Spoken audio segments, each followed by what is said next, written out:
Hello everyone, I'm out in the garden because this is where most of the vegetables I'm going to use to cook in this video come from. We are getting a fairly good harvest this year on most of our plants that we have grown, with the exception of peppers. They haven't came up yet. The plants are still very small. This has not been a good year for peppers so far, but we'll see how they do. And then the corn, I didn't grow as much this year. I'll show you what we grew. I mainly grew it as a backdrop because it reminds me of both my grandmother's farms. They both lived out in the country, and it brings back fond memories when I see corn growing. And we only have 2 rows, and 1 row got wiped out by robins in the spring, and the other row's doing fairly well. I do have an eggplant to show you. The eggplants have formed. They pollinated. That's good news. All right, I'm going to be thinning out these leaves too so we can have better air circulation. But there's one down here. Look at that. We'll have to wait till that eggplant is fully grown to make eggplant parmesan. But in the meanwhile, we're going to cook with cabbage today. We're going to create multiple meals with this recently harvested cabbage from the garden. Talking about economics, boy, did I save a lot of money growing these cabbages. A 4-pack only cost $2.69. The other cabbages came from a pack of seeds that was very cheap to grow. And we still have several cabbages out in the garden. So that was a great investment. Growing a garden by seed or by small plants that you purchase from the nursery that are of good quality, but yet very economical, especially if you get a 10% discount. My husband's a veteran, so that really did help. I put a little bit of mayonnaise and Italian dressing with this, and I will link the recipe in the description of this video. We are also going to add a little bit of shredded carrots and some minced onion to this recipe. And we have a very classic coleslaw, which will make a very healthy side dish for our ground turkey onion burgers. Mixed up fresh in a bowl with a few seasonings and minced onion. Rolled into large meatballs and flattened with the spatula in the frying pan. It's got very brown. Oh boy, that's the way he likes them. The burgers are done.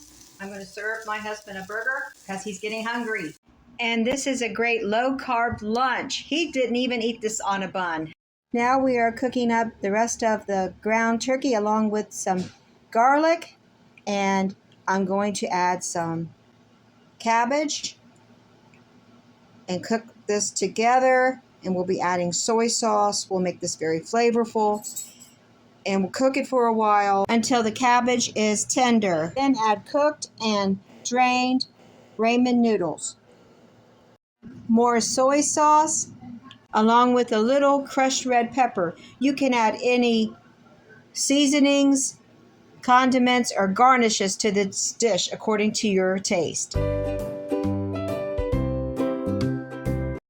I have the rest of the shredded cabbage to use up, so I'm going to make a meal with these 3 sausages. We're going to throw some carrots in there. Carrots are from the store. We want to use up as many carrots as we can in the next few days because they're getting a little soft. And we have carrots in the garden we're going to be harvesting soon, and we'll be using those for food. We're going to shred these and throw them in with the cabbage. I just want to brown the sausage a little bit and extract some flavors into the olive oil. I'm going to turn off the heat for now and remove the sausage. It's browned up enough. Add a little onion and minced garlic right before we add the cabbage. Add a little water, apple cider vinegar. Add any seasonings you like.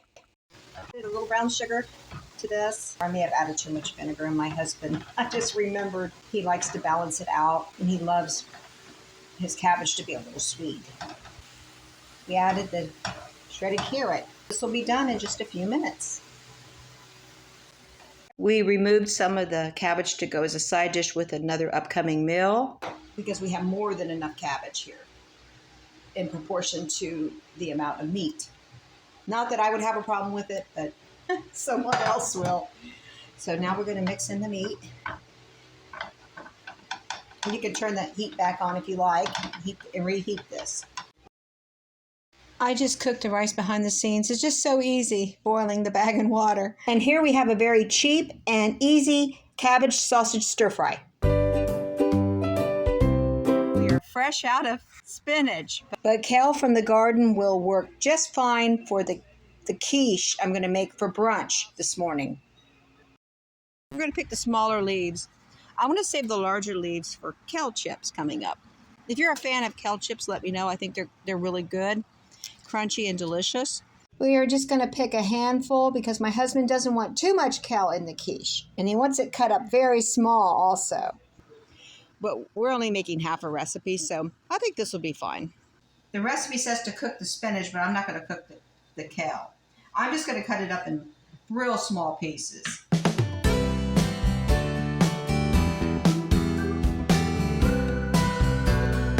I just have some red onion from the garden. I have the green tops too.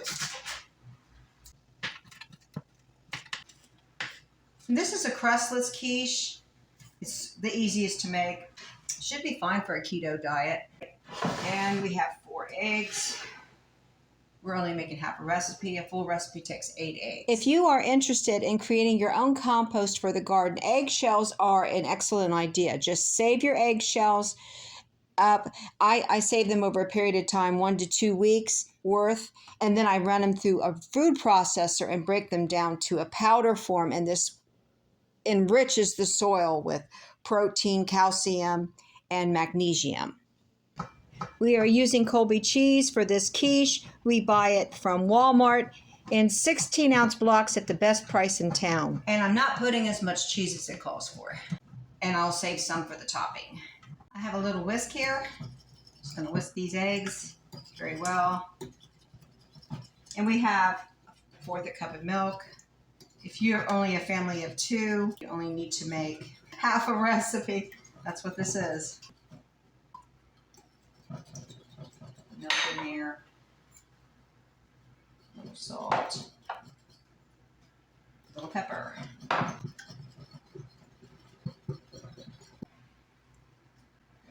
Kale, onion, and cheese.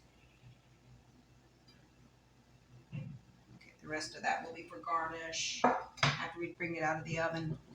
This is very easy. Quiche is very easy. This pan has been sprayed so it won't stick. Not the most attractive baking dish, but we're using it until I get a prettier one. I use the nicer one for the dessert I make for my husband. This is a half a chocolate chip cookie recipe. I just greased this pan and put it in here, and I baked it for about 23 minutes. Yeah, you bake it a little longer. It's gorgeous. Then I just garnished with some extra chocolate chips on top. Let's put this in the oven. Bake in a preheated oven at 325 Fahrenheit for 30 to 35 minutes.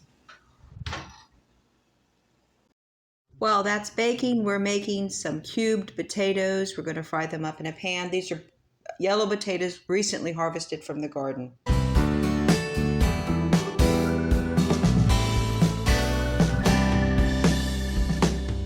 These red onions and green tops, recently harvested and prepped ahead of time, will provide quite a bit of flavor for the cubed stir-fried potatoes. We've got plenty of garlic harvested from the garden recently, and I dried it out for 2 weeks.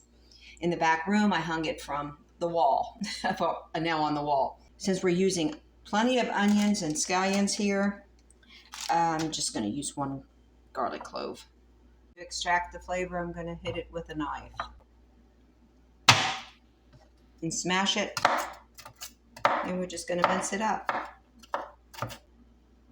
We're just going to cook this garlic for about 50 seconds, and then we'll add the potatoes. And season with salt and pepper a little bit. And we're still browning these before we add the onions. These are still not soft enough to eat, so we're going to steam them now at this point.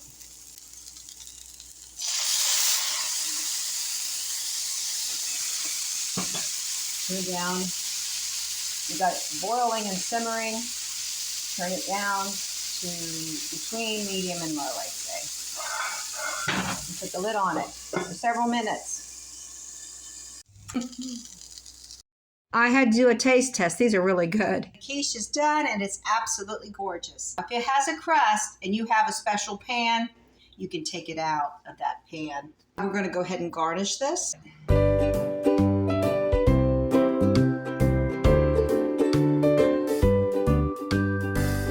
My husband will love this for his brunch. We have fresh broccoli from the garden. We have some garlic. I'm just going to use a little bit of garlic because we also have onion. This is store-bought onion we need to get rid of. And I've got some ginger I haven't even used yet. That was in the refrigerator. And I need to properly process this. Working with ginger is completely new to me, but it's one of my favorite spices. And we have a canned chicken we can use for this meal. And bagged rice. I always use bagged rice because it's super easy. Cooking rice from scratch takes a very long time. And it usually sticks. I don't have an Instapot or a rice cooker. This is what I use, Success. Usually it's Jasmine, but this was such a good deal, I couldn't resist it. Family size bags.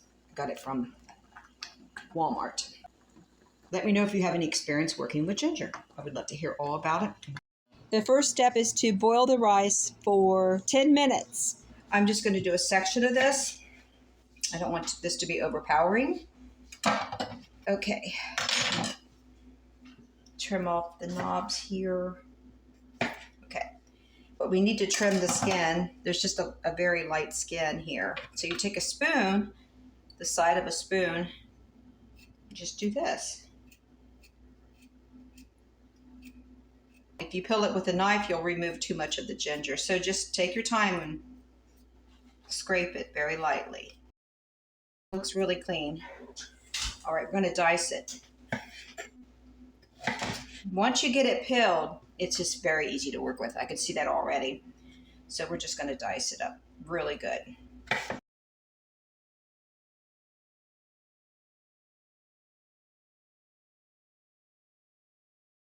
Next, we're going to do the garlic. And while we're at it, we'll chop up some onion too. And we have our aromatics that we'll be using to flavor the food. We're going to start the stir fry with the onion, garlic, and ginger. So we'll put that aside. And now we're going to trim out the broccoli. This broccoli came from the garden. I just want it to be in smaller pieces than this.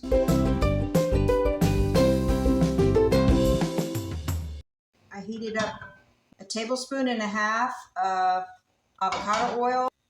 And now we're just going to add these aromatics. Just for 30 seconds, they're going to remove it.